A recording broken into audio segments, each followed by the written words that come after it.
Hello, everyone, and welcome to the webinar about machine learning and AI getting started, put by DIH². I'm Álvaro Parejo. I'm project manager at EC Accelerator. And in this webinar, I'm going to introduce you to the DIH² network and our purpose. Then I'm going to take you through a resource we are offering to you as part of the DIH² services, which are free online courses about technological and digital skills designed to be useful for SMEs and individuals working in manufacturing and robotics.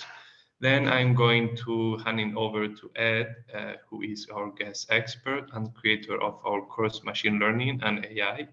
And he's going to take you through key points to know about the topic. And when he's done, we'll have time for question and answers. So yeah, let's get started. DIH² believes in the power of robotics to transform the agility of manufacturing and SMEs and to drive economic growth across the European Union. Our role is to facilitate the connections that enable agile production in factories, where speed and versatility are essential to satisfy customer demand. Originally funded by Horizon 2020, the European Union Research and Innovation Programme, tasked with bringing ideas from lab to market. We aim to generate innovation and maximize productivity and optimize agility in manufacturing SMEs and mid-caps across the European Union. In addition, our goals include improving the cost effectiveness of advanced robotic solutions and driving growth of the robotic market. We already have a large and growing ecosystem of organizations that have joined our network. And if you are interested in learning more about joining, you can visit dih/square.eu.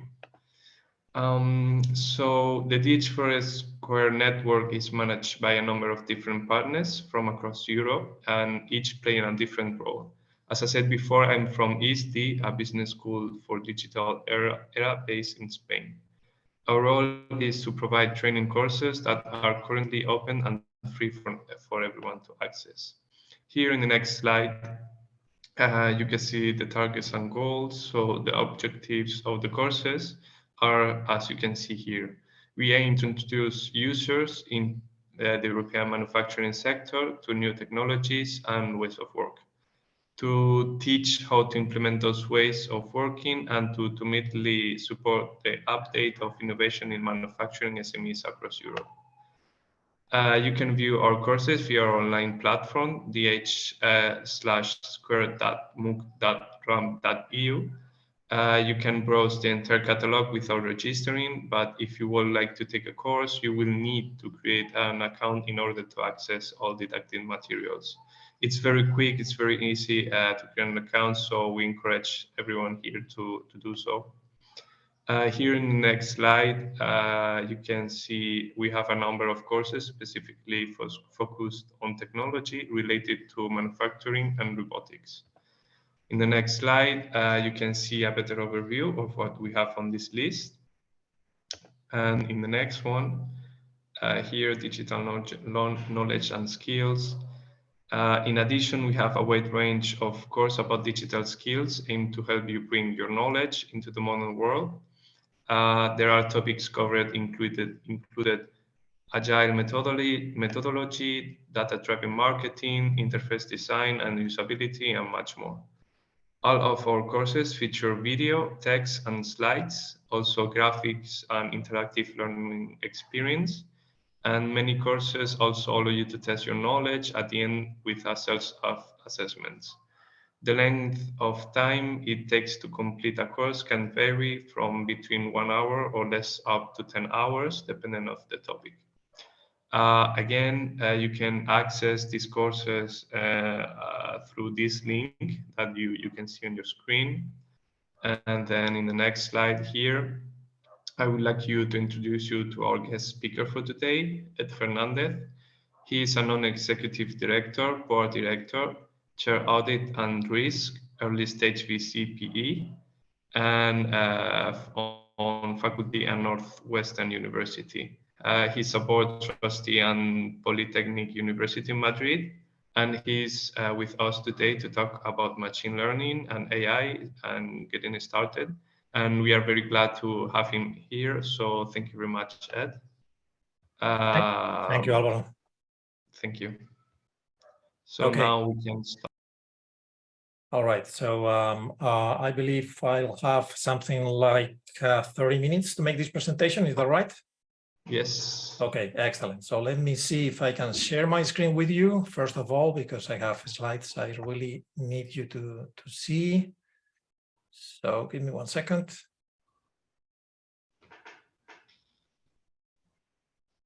Oh, okay. Not sharing well. Okay. Hold on there. Apologies for the technical problems. No worries. This is always the same. No matter how much we have the setup for our video conferences, it never works. So hopefully this one is better. Okay, perfect. Yes. So okay. So this is yeah, the PDF. Let me see if I can make this a little bit bigger. Okay. So all right, there is a lot of material I have in this presentation, but obviously I invite everyone to really sign up for the mock course, and eventually you will get into full details. I will try to give you context and motivation and an argumentation of why we need to devote time to artificial intelligence. Most likely this is a kind of a self-fulfilling prophecy for many of you and for many of us. But eventually, what we are trying to do with this course is to really provide you with the basic understanding behind artificial intelligence and particularly machine learning. I'll get into more detail later on, but in essence, this is a huge field from a science perspective, from an academic perspective, and we are trying to distill everything, all the important concepts, so that you can really think of artificial intelligence as something you can apply either for your daily jobs or for your projects or whatever you want to do moving forward. So a little bit about me. I am an engineer by trade. I started pre-internet era, so that will give you a sense how old I am. I turned to business. I've been also an entrepreneur. I've been investing in venture capital and private equity. This is how I got to know about machine learning. So I am not a machine learning engineer or a PhD in machine learning. I am an engineer, but I got introduced to machine learning as a consequence of investing in venture capital. Since then, I've been actively investing in the field, and I remain the board director in some companies like BigML, which is a machine learning platform. I'm now mostly devoting my time into board directorships and also teaching machine learning at Northeastern University and here at ISDI as well. So next 10 years, tech trends. And artificial intelligence is obviously for the sake of this presentation, number one, but eventually this is happening in the context of many other macro trends. Cybersecurity, metaverse, or digital universes, if you will. Spatial computing, this one is going to be very, very, very important. It's going to really change how we do computing in the future. And you don't see this one a lot in the media these days, but this is going to really change completely the way we interface with computers. Obviously, we have self-driving machines, all about autonomous driving and flying, biotechnology, longevity, scarcity, which is also one of the trends, and this applies to several rare materials, for instance, as we speak, decarbonization, off-world technologies, so everything in space, and finally, a bonus one, which is one of my favorites, the end of the attention economy, something we can start to see as a consequence of the launch of LLMs and what has happened with ChatGPT. Okay, my recommendation for many of us, or for many of you, is go and see the movies. And despite the fact that they are not scientifically relevant, they are truly visionary in many of the things that they have predicted. And this is one way of becoming more acquainted with those macro trends. If you want to quickly have a nice vision, a condensed vision in your brain. So I will leave that slide for you later on. And then I wanted to show you, hopefully I can play this one here. Okay, I may need to change my screen, but anyway. This is a nice video from the latest presentation of Google, the Google I/O event that happened. Let me see if I can put it in YouTube. Yes, I have it here. AI. Okay. Generative AI. Just give me 1 second. I really need to share my other screen. So let me see if I can share this one. Yep. Now what I need to do is to move it here.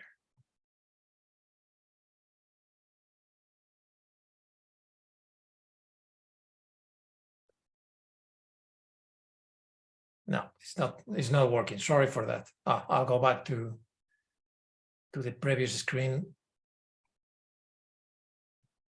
It's a pity I cannot play the video from here, but anyway, it's something that I will give you the link. It's very funny because it's a 14 seconds video summarizing what happened during the event.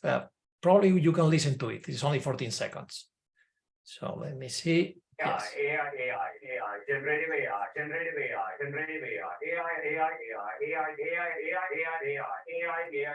uses AI to bring AI.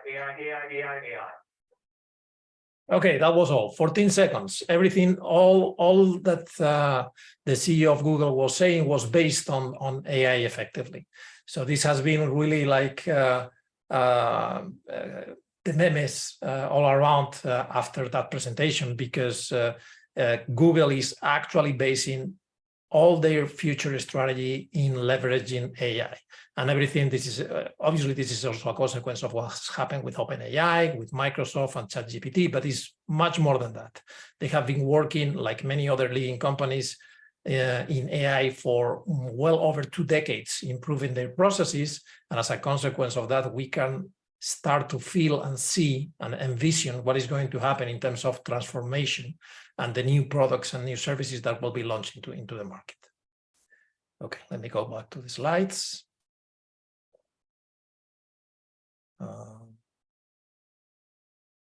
Okay, here we are.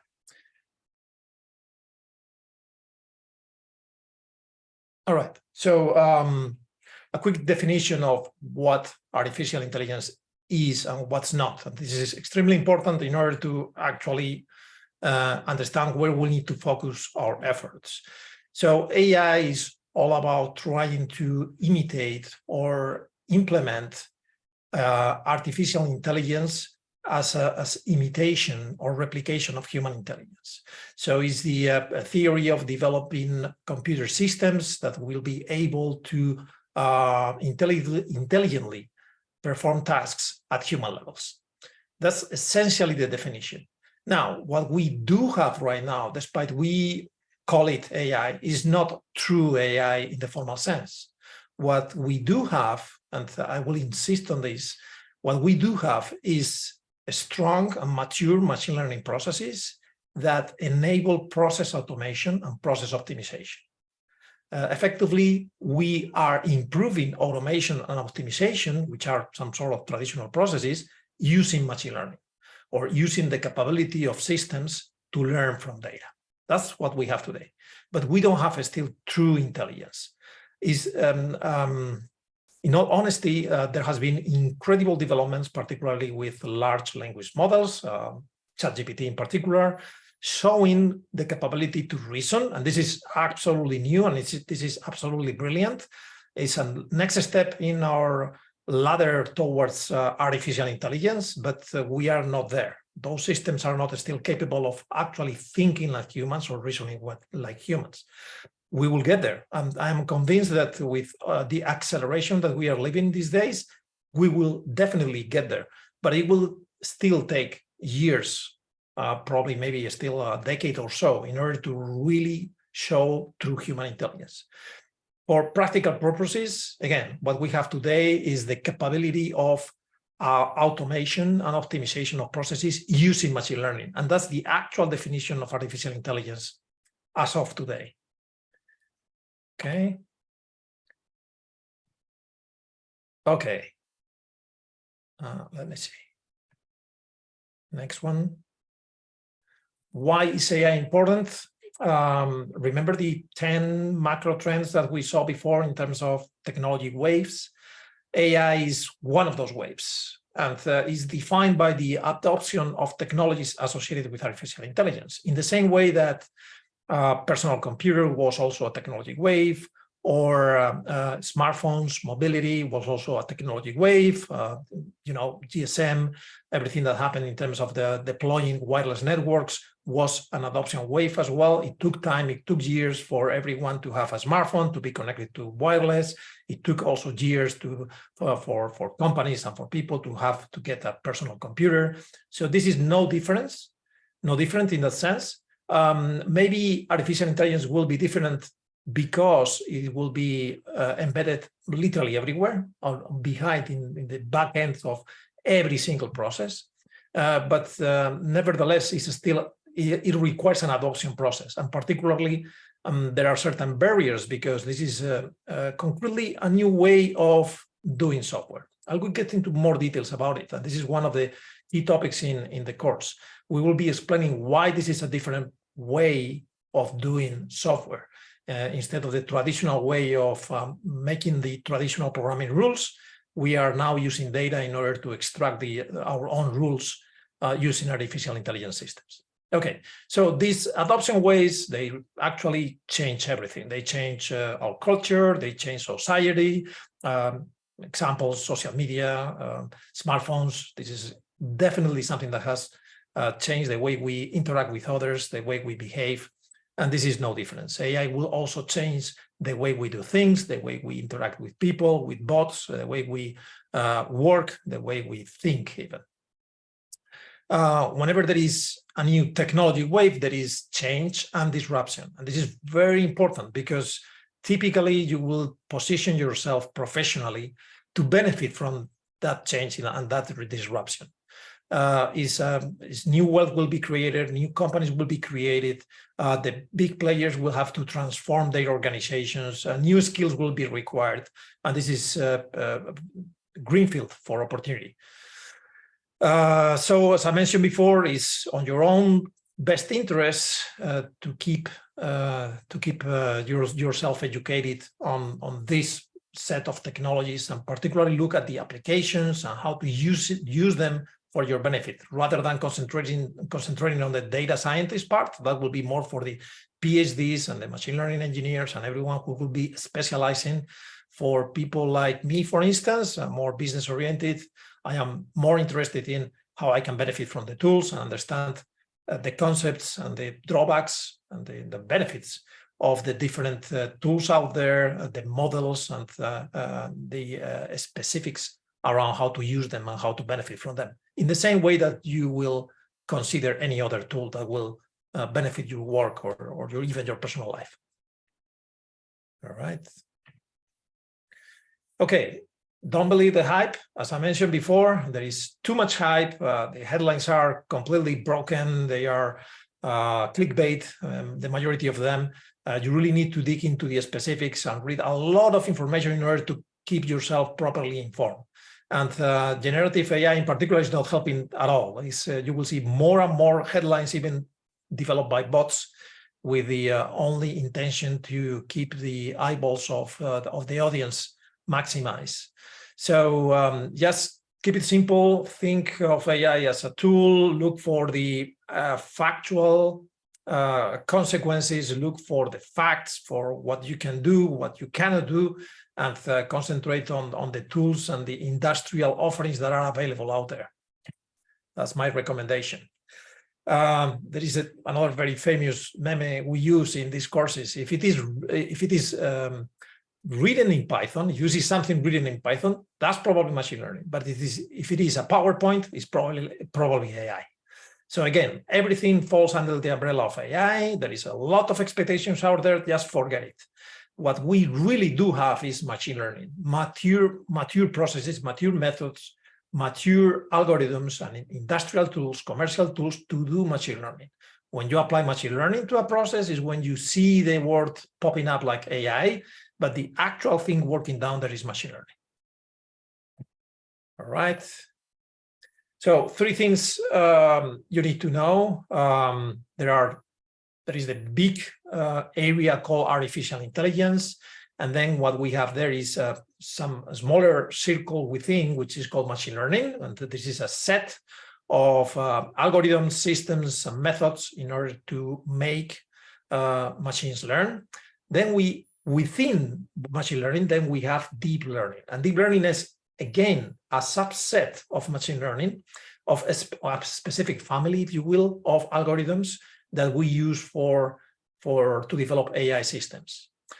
Deep learning is something relatively new, meaning that it has matured from a commercial perspective something like 15, 20 years ago. Machine learning is much older. It started to mature in terms of methods and technologies in the 90s or at the end of the 90s. And artificial intelligence as a whole is actually a very old scientific area, which is actually developed since the Apollo launch in the US. Remember back in the 50s, when they developed the full project in order to reach the moon. One of the consequences of all the research and development done in that era is artificial intelligence. So it's an old field that we couldn't properly implement at commercial scale till recently because we didn't have the computing power, or the cost of the computing power was not affordable or cheap enough in order to run the algorithms. That started to happen, that started to change back in the 90s. And then since the 90s, 2010, 2012, we had the artificial vision revolution. And again, it was due to the fact that we could apply older methods to the existing data. And it was, for the first time, affordable to do. Okay, so that's about those 3 areas. This is the same picture. So you have artificial intelligence back from the 50s, and then different areas within artificial intelligence. One of them is machine learning, but natural language processing, which is ChatGPT, for instance, is another huge area within artificial intelligence. It's one of the most important subfields, obviously. And this is the one that is changing everything because we see ChatGPT now in massive adoption, but it has been there for many years. Then we have expert systems, systems that were very important back in the 70s, for instance, still rule-based. We have vision, computer vision. As I mentioned, computer vision has been particularly transformed by deep learning models back in 2010, 2011, 2012. We have speech processing, translation. Siri will be one example of what we can do, or the assistants that we have, Alexa, Google, etc. Then we have a very important area called planning, which is relatively new. You may have heard about reinforcement learning. This is one of the most popular techniques that will apply to planning. But still, there is a lot to do there. There are few tools available still in the marketplace because we are still in the phase of having reasoning for proper planning that needs to be made available in order to do the proper planning for agents. And obviously, another huge area within artificial intelligence is robotics. Now, within machine learning, you can see that we have deep learning, we have supervised machine learning, we have unsupervised machine learning, and some other specific families of algorithms in that area. Okay. So what is happening here? Why is it that AI is happening today as we speak? If you look at it from an evolution perspective, it's actually quite simple to understand. So the original way of dealing with data was to have reports. That was phase 1. So you start having data, some data, in a computer, in a database, and you want to understand that information. You want to process that information. You want to take decisions with that information. So you start making descriptions of what happened using that data. This is making reports. This is the simple phase 1 of dealing with data, of processing data. When you move into a more sophisticated needs, you start building dashboards or other interfaces that will help you process the data. This is because also you may have more data to process and than the capability humans have. And eventually from reports that are difficult to read, you develop dashboards and other sort of interfaces, visual interfaces or concrete transformation of the data that will help you take decisions. That's phase 2.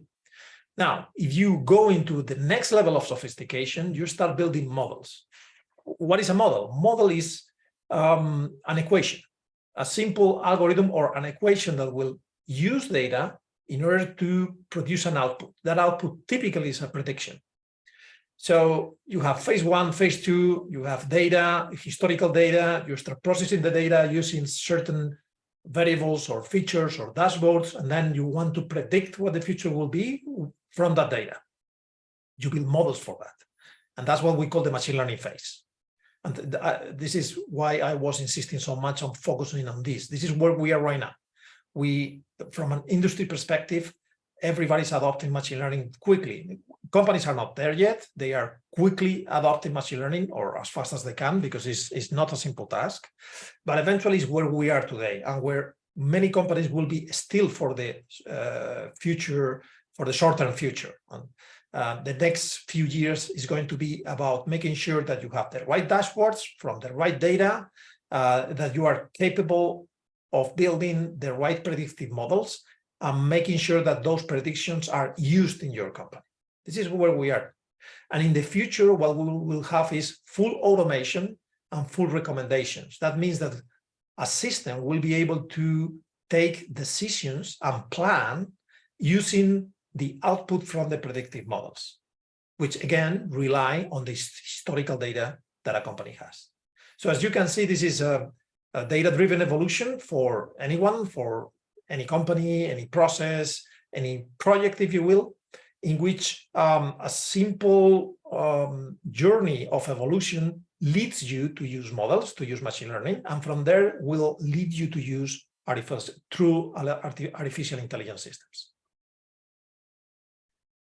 Okay, another way of looking at this process, if you think about one century in the past, back in 1900, still we had corporations at that time.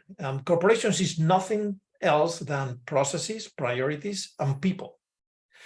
You combine those processes, priorities, and people. Processes include resources, and you build factories. And with factories, you build products. You sell products, you develop the economy. Now that economy starts to increase and get more sophisticated. Back in the 50s, you introduce another type of machinery. From factories, you build computers, and computers start processing information. That happened actually back in the 50s, 1950s.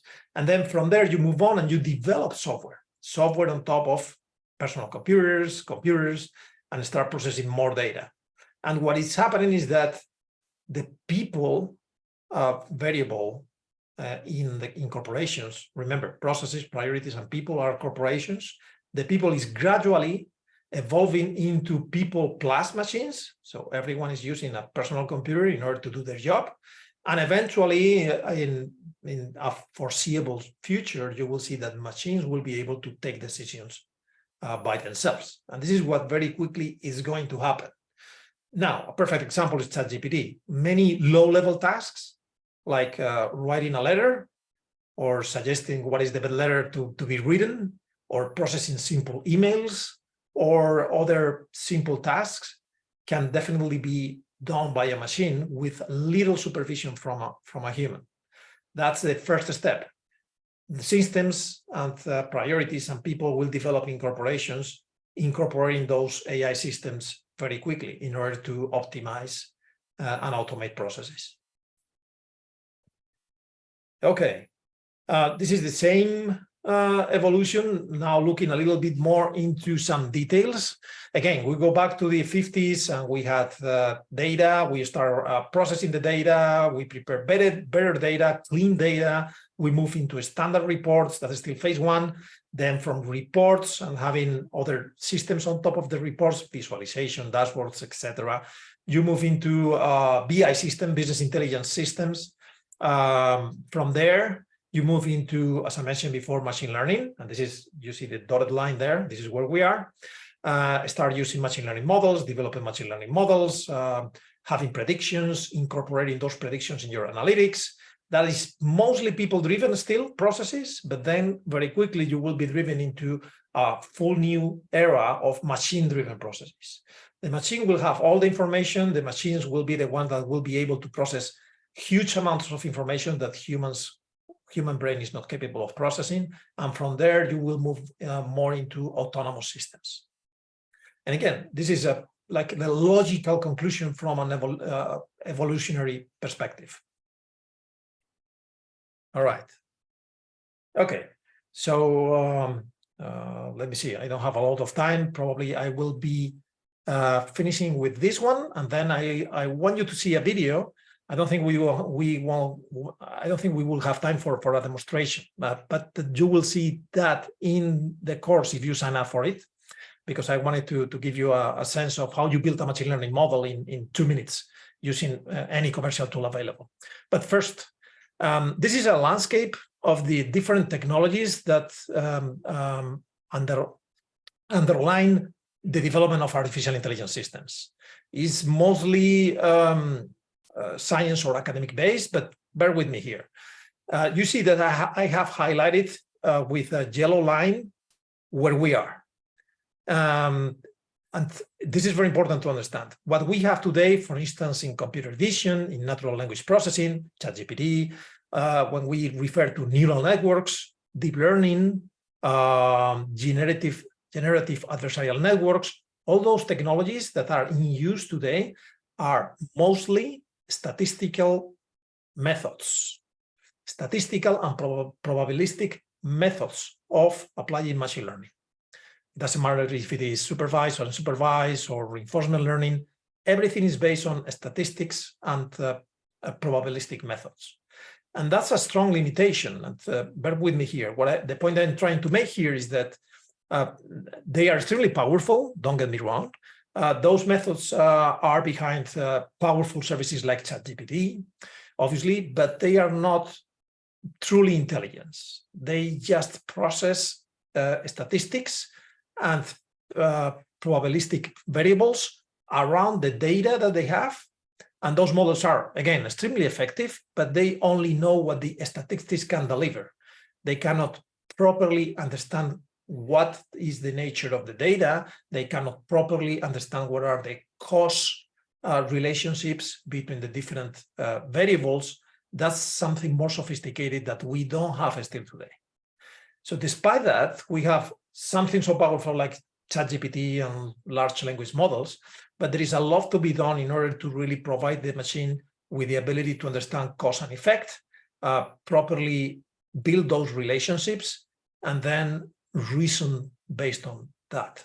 So the reasoning that we see today is actually a consequence of an incredibly sophisticated probabilistic method, but it's not based on actually having the machine understand what truly the concepts are and what truly the data means. Okay, that will be the red part in this picture, everything that we need to develop moving forward. And my expectation is that it will take still 10 to 20 years. After that, we really will see the first true intelligent machines. Okay, so the next thing I wanted to do is to show you what a neural network is. And I only have 4 minutes, and then we need to move into questions. So let me see if I can pull up this video. Give me 1 second there.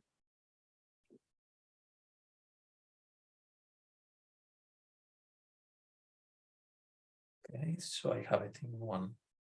And I want you to walk, I'd like to walk you through the video as it is. Let me see. Okay, I have it here. Now,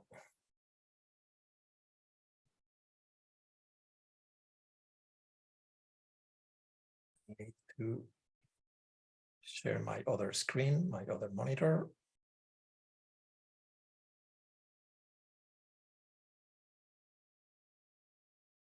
It's proving to be difficult.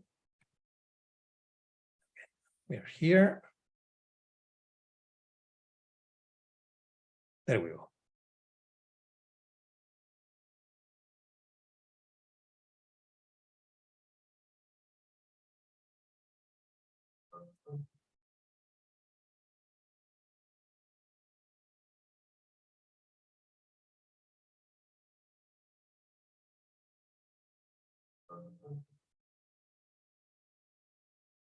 Okay.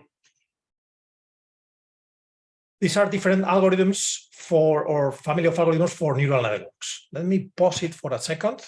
So let me explain what is going on here. This is a neural network. Again, this is one of the different algorithms that we use that we call neural networks within, or within the area of deep learning, within machine learning. And then what you see in the screen right now, you see there is a square, which is actually a square representing pixels. And you see a 6 written in that square. It's a 6, and you see the pixels with a light are actually depicting as number 6, a handwritten number, in this case, number 6. So what we have here is a first layer in our neural network, which is the input layer, which is this square of pixels in which we have the handwritten number. And the task of this neural network is to process the image of the handwritten number and then tell us what number it is. In other words, it's converting a handwritten number.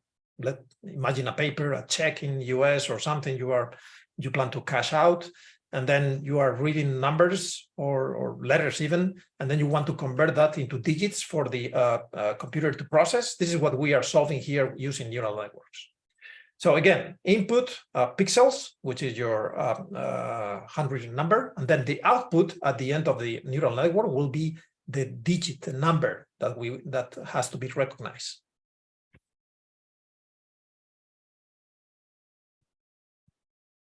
You see there is this output at the end, at the back end of the network, and there are the numbers there, 0, 1, 2, 3, 4, 5, and then there is a small tube lighting up just below the number that corresponds to the input. Okay, so this is what the neural network is doing. Now, if you look at this screen, you will see that this algorithm here is one of the basic neural networks that you can build. It's called perceptron. Then what we have is 2,000 hidden neurons. So hidden neurons are the ones that are between the input and the output. That will mean that we have almost 1.2 million synapses, which is 1.2 million connections between the neurons, the lights, the light points that you see on the screen right now. However, what you are seeing actually in this screen is only 2% of the actual connections that are really happening on this neural network.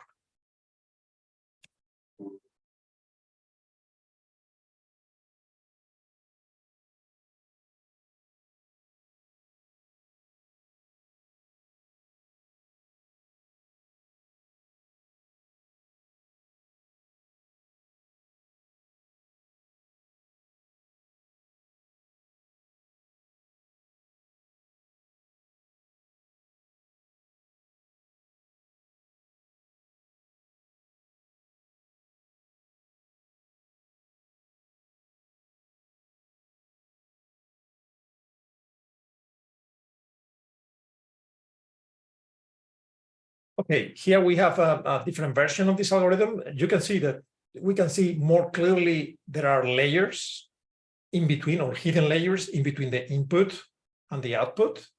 And this is a typical configuration for a neural network.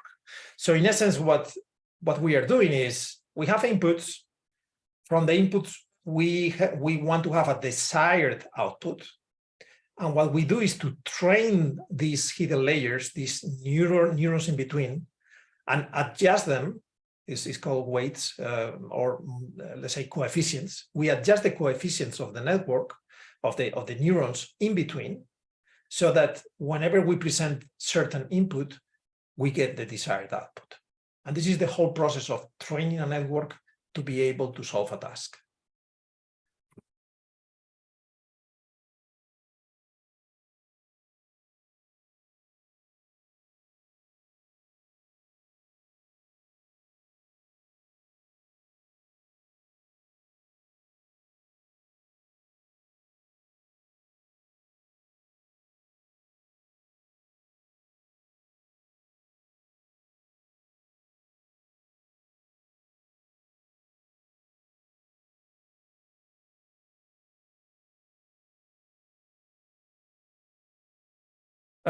Here we have another type of neural network called convolutional neural network. This is probably the most important one in artificial vision. As you can see here, the layers are somehow understandable, at least the first two. So what we have here is something that is closer to how our brain works in terms of getting the hidden layers to provide features or representations of the input that are actually a little bit more understandable or manageable for humans.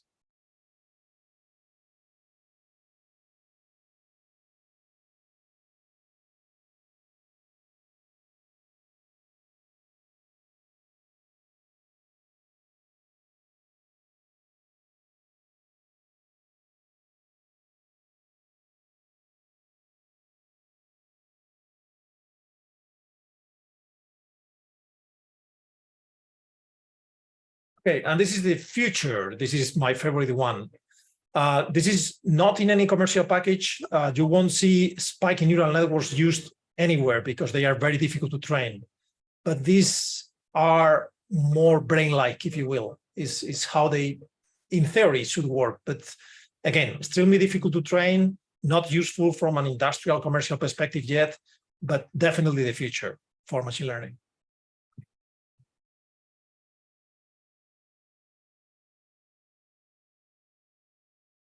Okay, I'll stop here. And if anyone has any questions, I'll be happy to answer.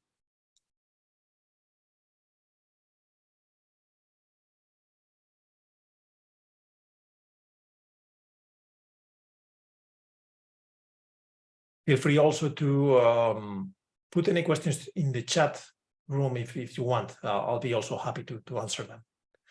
And as I mentioned before, a more detailed explanation of everything you have seen here will be available in the course. Okay, question here. Do you think in order to develop proper AI, we first need to properly understand how the human brain works? I am a believer that we may not be able to decode the brain, but definitely the far future about artificial intelligence systems is in the brain. It has to be inspired on how the brain works. Actually, what we have today is loosely inspired in how the brain works, but the complexity of the brain is far beyond anything we have in the industry or commercially available. So my opinion, and this is a personal opinion, is that yes, we really need to better understand. I'm not saying properly because that will take a lot more, but better understand the brain and apply learning from how the brain behaves into our commercial industrial systems for artificial intelligence. Thank you, Nuno, for I'm glad you liked. It was really I'm trying to condense everything in no more than half an hour, and it's proven to be difficult with everything that is happening out there.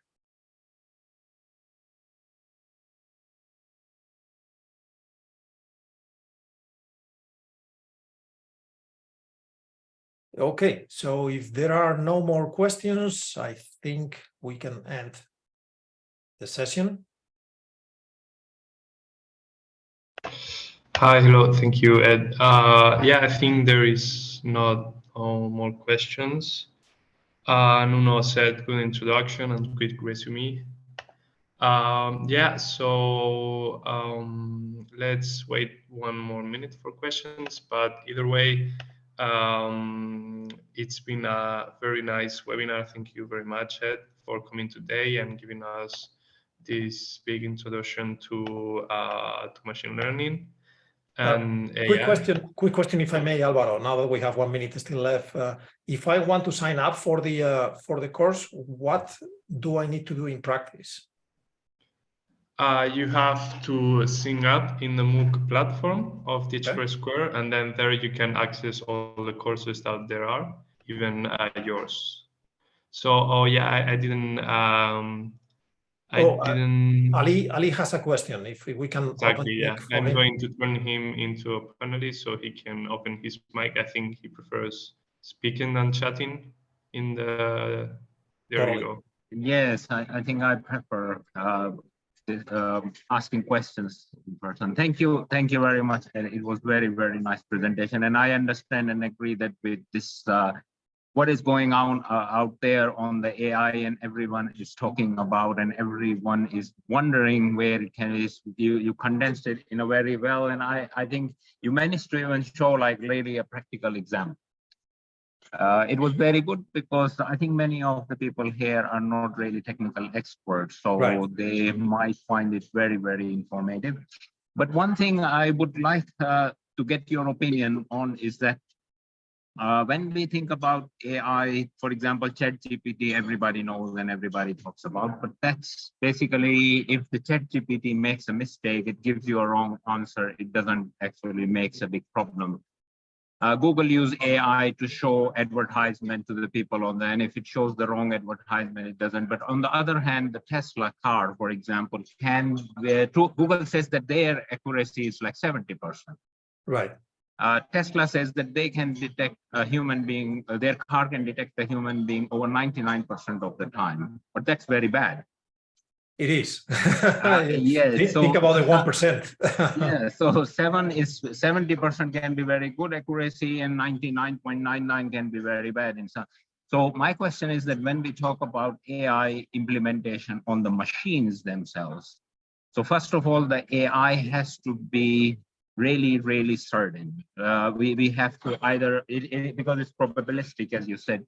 That's one thing you think that is what is your opinion that is one of the bottlenecks. And then the second thing is that when we think about the real machines, they have to interact with the environment, and interact, I think, with the requirement requires mechanical structures, mechanical movements, mechanical interfaces, and sensing and many other aspects of it. And that comes down to the catching up of the hardware available and the mechanical systems available, and probably lots of mathematics, which is unavailable for doing all this job. So what do you think about the actually AI coming into the life that the machines are working in the factory or moving on the roads on or in the work environment independently? When do you think that looks like? You define the situation brilliantly, and I couldn't agree more with every statement you made. I believe that this is now our task for the next 20 to 50 years to work on those specific problems you have defined, which are very clear. Systems are not good enough, hardware is not ready, because it was defined for a different kind of software. We now need a new software that is much heavier. We need to cope with models that may need to run on the edge, in the car, for instance, where they were not originally intended to work. And all of that needs to change, and it will be changing gradually. It will take years. And my understanding, and I've been in many industries and looking at many industries, it will take many years, not just years, but many years to get there. But it will be an incredible opportunity for new startups, new companies, the existing incumbents, because it's actually happening. I mean, I can think of a pretty good example right now. You mentioned interfacing with the machines as one of the problems we are facing, and I couldn't agree more. I'm tired of Siri. I cannot teach anything to Siri or to Google or to all the assistants. They are completely stupid and ultimately useless for me. And this is because I've seen ChatGPT, and I'm envisioning a system that will be able to understand me much better than what Siri is doing today by using a simple ChatGPT interface. To your point, it won't be perfect because it will be making mistakes, a lot of mistakes. And again, the problem is, well, there are two sets of problems here. One, we only have statistical systems, so any wrong answer is coming from a statistical inference, and the machine will not know unless you tell them you are wrong, and you relearn based on that particular answer. And that is not happening in real time. That it's taking ChatGPT 2 to 3 to 3.5 to ChatGPT 4. Now they are working on ChatGPT 5. They are trying to speed up the process with farms of GPUs. But again, they need to retrain almost the whole system just to incorporate new knowledge. That won't be practical in the future. So that's one of the big problems there.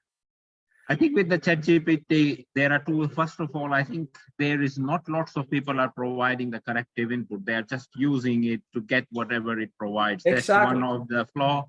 Then the second thing, I think the real application of ChatGPT will start when there are applications built on top of it. For example, generating email answers automatically and many such elements. I think that would be the real next step, because ChatGPT itself is now a good platform. I think the next step should be to build apps on it. But yeah, thank you very much. Yeah. I think you're absolutely right. And if you want to Google the state of the industry, right, just look for ChatGPT wrappers. You see all these AI tools that you see promoted everywhere. These are ChatGPT wrappers. So essentially, this is an ecosystem of applications, and it could be built whatever. You can use Python, whatever your language of choice, and you build a script on top of ChatGPT. You use the ChatGPT API, and you apply that to whatever, building emails, processing emails, searching the web, or, and this is what is really booming right now. I am subscribed to one guy that is tracking all those tools on a weekly basis. He has like 500 already, like spotted in the wild. So this is like, think Google Play, but with ChatGPT. And there will be other Google Plays with a lot of applications or wrappers built on top of that. Thank you very much. Thank you very much. My pleasure. Thanks to you. Thank you. I think we have another raised hand. Maybe we can, is Cristina Garrido. So maybe we can answer that last one very quick, if she's still there. Okay. Okay, she rejected to be panelist, so I guess her question is solved. There is someone that said in the chat, what about AI in medicine? Doctors, advice to medical students, please. Excellent presentation. My daughter is also starting college next year, so I know the problem for the students. And honestly, I don't have well, let me give you my view. And again, I've been trying to advise the best possible, given that I have a daughter that is going to college next year, right? And so this is going to change everything, because now, well, let me rephrase this. When I was an engineer student, we were not allowed to use programmable calculators.